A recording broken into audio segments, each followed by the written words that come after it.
গুন্দা কই যে যাবো কিচ্ছু বুঝতেছি না। চোরবাট পারে ভরা, একটা পরিচিত লোক পাইলে এর মাধ্যমে একটা দোকানপাট নিতাম। এখানে কি যে করি, পরিচিত লোকটাই কই পাই।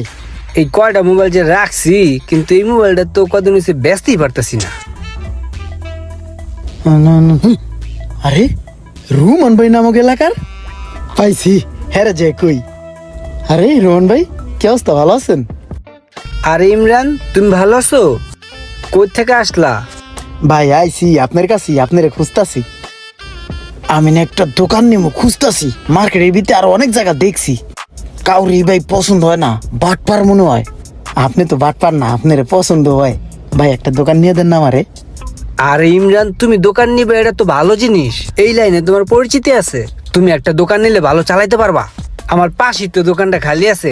আমি একটা আপন মানুষ খুঁজতেছিলাম, যে একটা আপন মানুষ দেখা পাশে দোকানটা ভাড়া দিম, তাইলে মিল তাইলে ব্যবসা করতে পারবো।